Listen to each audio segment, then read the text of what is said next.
right. So I want to welcome everyone tonight. Thank you for tuning in. This is Live with the Organizer Coach, and I am Tammy O'Neill, your host.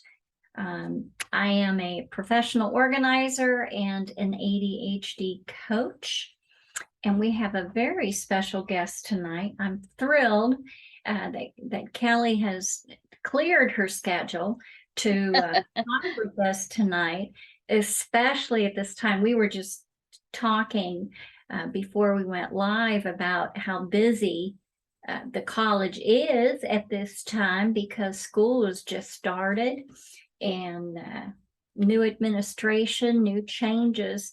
So I deeply appreciate your willingness to share your time. And I want to just tell you a little bit about Kellie, and she's going to introduce herself and tell you what all. But our topic tonight is accessibility services at college, and what are the benefits? What are the benefits, and how do students access these services? And Kellie is the mastermind at Dallas Community College, Brookhaven campus in Texas. And she is a master's in education, and she is the rehabilitation specialist in the office. And I can tell you firsthand, I've worked with her through several different areas with client and then with presenting to the students. And so I've been honored to know Kellie now for several years, and I really appreciate that she goes above and beyond to help the students and to make sure that the students are knowledgeable about their benefits and working with them to see that their needs are met. So just so you know, this is being recorded live. This presentation is being recorded live. It will be submitted to the newsletter, to my newsletter. If you don't subscribe yet and you'd like to subscribe, please shoot me an email at Tammy, Tammy, at theorganizercoach.com, and be glad to share this information with you. This also will be posted on social media and on YouTube and my website, theorganizercoach.com. So, and Kellie, I'm going to have you, if you will, type your information in the chat room. So if there are any questions, people can either reach out to you or, you know, it's a two-way street. If you don't feel comfortable yet in reaching out to Kellie, my contact information, of course, and I'll put that in. And then I will contact Kellie for you, that you all can connect and get your. I'll work on getting that in there. I haven't used Zoom's chat before, so I may just have you put my email and my phone number in there, if you don't mind. No, I don't mind at all. That would be fabulous. All right. So Kellie, if you will, tell us about yourself. Okay, so I have worked at what is now Dallas College for about 21 years. I guess it was 21 years in March. Wow. Yeah. So it's been a minute. They have changed our titles. We were rehab specialists. Now we are case managers. And so what we do is we work in accessibility services, and you're going to hear my computer chattering in the background probably. Sorry about that. But we work with students to make sure that they get any kind of testing, accommodations, classroom accommodations that might be necessary. And we can go into that in a little bit. But that's what we do in our area at Dallas College. I am on the Brookhaven campus. So that basically is a very brief what is accessibility services. So our office, as I said, works with students to get the accommodations that are needed um, in order to, um, I guess we always kind of say level the playing field. We don't provide an advantage, but we want to level the playing field so people have an equal opportunity to attend school and be successful. Um, So I love, so yeah, Kelly, if I can just interject here, sure, sure. I love that. I love that because anyone, everyone that wants an education can receive an education. And Hmm.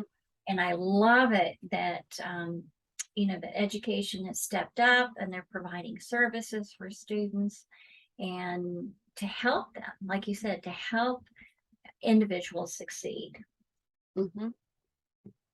So I can tell you where we are located on our campus. Dallas College has 7 campuses, so each campus has an accessibility office.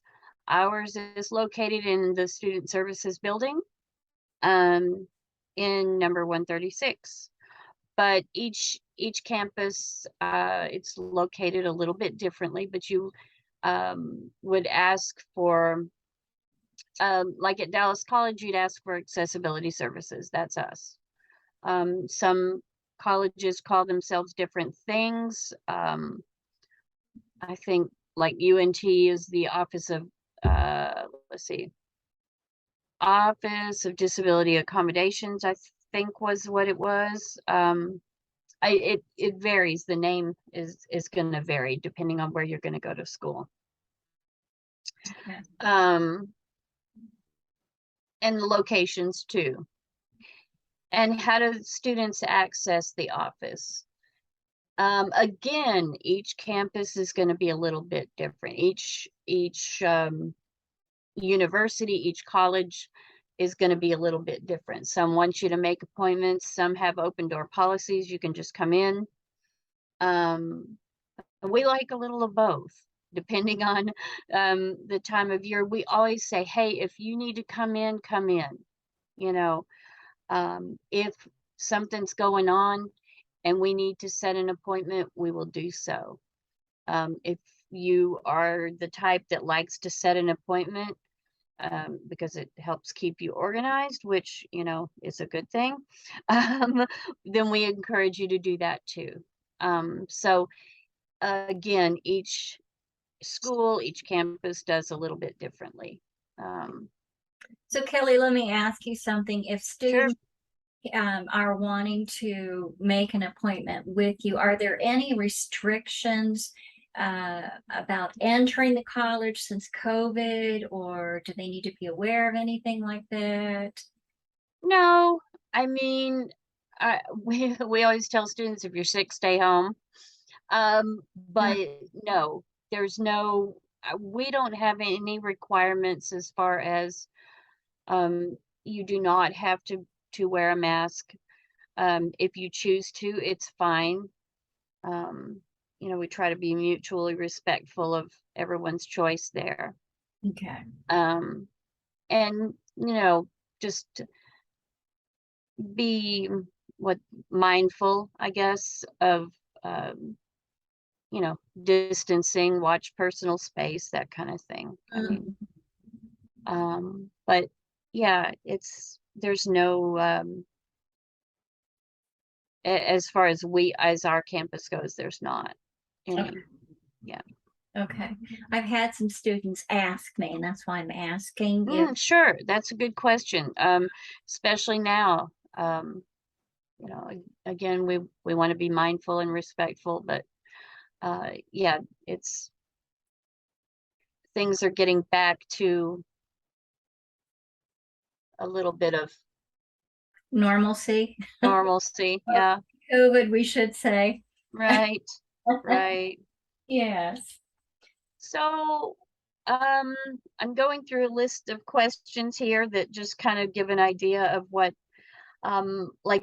what types of services do we provide? Exactly. What type of, So, yeah, accommodations, we try to accommodate on a case by case situation. So, not all students are going to need the same accommodations. So therefore, we do what we call an intake, and we look at documentation. We'll get to documentation in a minute, but we do look at documentation and have a meeting with the student to determine what needs and what, under ADA reasonable accommodations, Mhm. I'm sure y'all all heard that phrase before.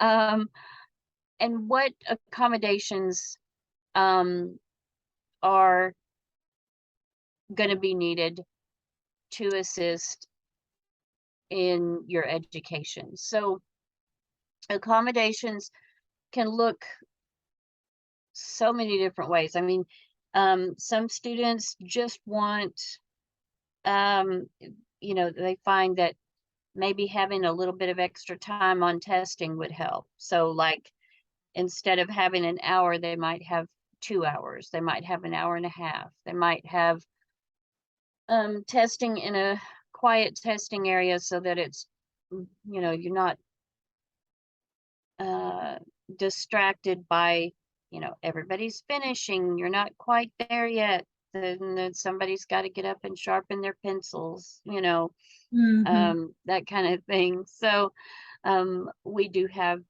the opportunity to do that. Some students want to be able to take notes or have notes, assistance. Um, And so is that and like a transcriber? mm, Usually it's either a peer note taker. It can be that some students prefer to take their own notes but use a laptop rather than pen and paper. Um, some students like to record classes. Some students like to take pictures of the board with their cell phone. Um, it varies. Um, I, some universities and schools have paid note takers, others do not. There's some have the budget for it, others just don't. Mm-hmm. Um, and so it sometimes it's a creative alternative to having a paid note taker. Okay. Um, it's kind of cool because some students like to even use a recorder or the laptop or your phone even and have it transcribe what's said into print, and um, they get enough information from that because it's not perfect. Um, but they get enough information from that transcription to kind of, be able to go back and highlight parts of the lecture that maybe, they need to highlight, that kind of thing. So there's all kinds of creative solutions that um, can be worked out. I, So, I like that. Yeah, I like that word that you use, the creative resources. Yes, mhm, mhm. make it work.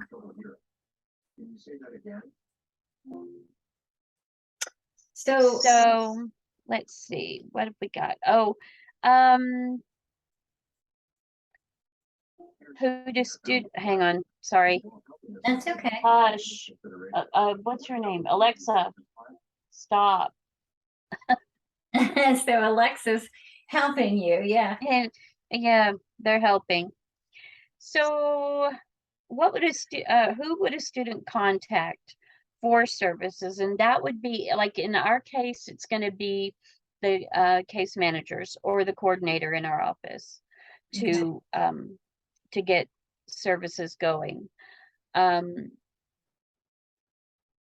And let me ask you this, Kelly, and we'll you probably touch on this, but I've had parents ask me if they're allowed to contact you, or does it have to be the student?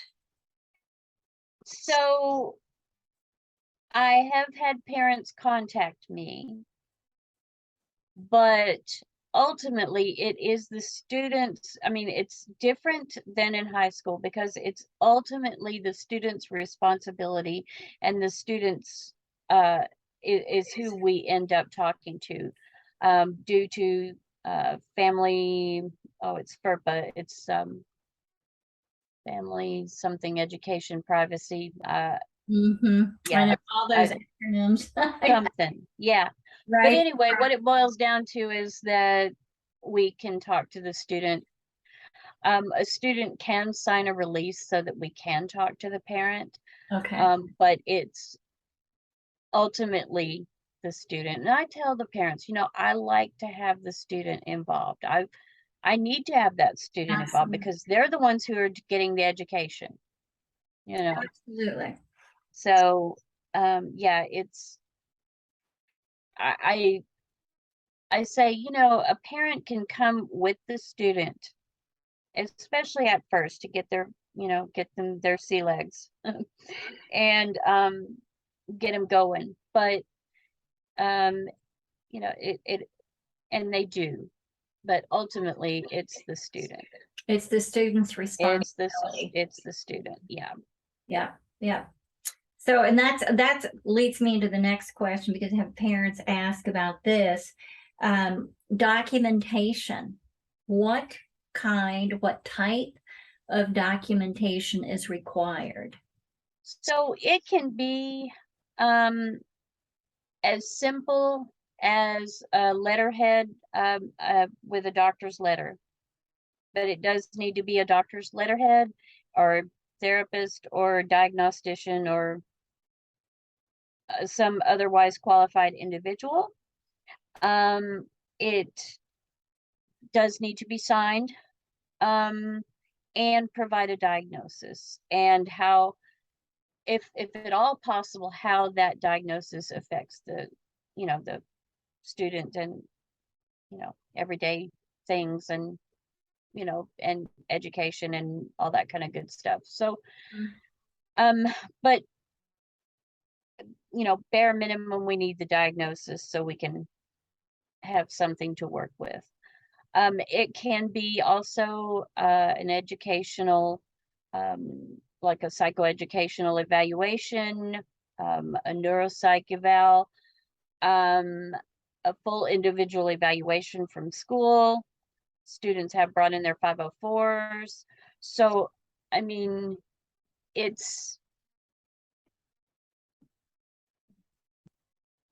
it's fairly broad, what we can take. Okay. But we do need something. Diagnosed by a professional. Yes. Okay. Uh-huh. Yeah. And I tell my students, please don't bring it to me on a prescription pad. Because, that's not necessarily gonna It's not going to help. yeah. It's not going to So get the if they services. can if the doctor can transcribe it to a letterhead, that'd be awesome. Mm-hmm. So yeah. Okay. Um so when is the best time to contact our office? Is before class starts. If you're going to contact me uh once classes have started, please don't wait till finals because accommodations can't be retroactive. Um, that's pretty important. They, um, at least in our situation, and I'll qualify that because I can't speak for every single university and school, but they, it if somebody comes at the end of the semester and says, I haven't been able to pass my class because this, and I've needed accommodations, we can't we can't go back, and Mm-hmm. salvage a semester at the end. Right. Yeah. So what I need So Is being proactive Mhm. where they get in at least the first, if ideally before school Yes. session starts. But the first couple of weeks, maybe, is that still? Yeah, and I mean, I've had students come in mid-semester. I mean, I would encourage you to come in, and some students have come in at the end of the semester and said, you know, this semester didn't work so well without the accommodation. I'm going to need them for the next one. And Mhm. that's okay too, you know. So Mhm. it's that's that's pretty much my best advice there. So, Okay. Now let me ask you something, Kelly. Once you do the intake on the student mhm. and review and determine what services are needed, what's the next step? So the next step is that we um will take the recommendations from the intake. It is presented to our group. And as a group, we approve accommodations. So um, that way there's more than one set of eyes on it, you Mhm. know, and some people may make suggestions. Hey, you might suggest this to this student. So it kind of is that village approach a little bit. I So love. that's what we do. And then then once they're approved, then we'll, hang on, sorry, phone's talking. So then we will get with the student, let them know. I know our office does it through email, but we also can do a follow-up, you know, it's all depending on what the student needs. But let them know what accommodations have been approved, and we send a letter out to the student and to the instructors that says, you know, these are the accommodations for this semester. One thing that we do ask, I know our colleges ask that students check in with us each semester, because we're not necessarily going to know that you've registered if you don't let us know. So your letters may not get sent out the next semester. So yeah, it's always a good thing to check in. Okay, so that was another question of mine. I'm glad you identified that. Like, how often is that letter good through the whole year? But you said each semester does Each it. semester, because the classes change. Okay. Yeah. So again, therefore, the student is responsible for checking on their accommodations. Yes. One of my favorite sayings is, we're not the accommodation police. Exactly. And so, yeah, it's, it's a, it's a good thing to check in. Okay. Okay, good. And then, so then the letter gets sent out to the instructors, to the professors of Mhm. what type of accommodations that the student is requesting. Yes, what accommodations the student receives. Okay. Mhm. Okay. So that, yeah, so it goes full circle, what I'm hearing, and that the services offered in your office provides a variety of services Yes, for all students that are needing accommodations. right. Again, I love that because that it, it doesn't prevent anyone from getting an education that they want. I love that. We talked about, I had a question about the documentation, Kelly, if we can just go Okay, back to that for just a minute. okay, sure. You mentioned, so they're entering school, they're entering college for the first time. How recent does the documentation need to be? From the psychological evaluation, or what's the time span on that? Okay, so if if it's there are a lot of conditions and diagnoses that are going to be, you know, they don't change. You know, people learn strategies, but the diagnosis is still there. Mm-hmm. So we used to say like 3 to 5 years. Okay. But it's it, it's flexible. Now, with some, I mean, if if this was a something that was going on, oh, I'm trying to, maybe something medical that was several years ago, and maybe the effects of it aren't, such that they're the same, Mm-hmm. then we might ask for more current All documentation. right. Okay. All right. So a student is entering college from high school. I can see where the 3 to 5 year period. However, what if we have, because there's a lot of non-trad students Hmm. that take classes and they're working full time, or they have families and they've been out of high school, or Yep. maybe they've started at another college, and transferred or whatever. So does that rule still apply? No, I mean, we would take a look at pretty much any documentation. If there was something that we had a question about, or there was a reason, we could, ask for something more current. But I mean, as as I said, there are, I mean, let's pick dyslexia just because we can.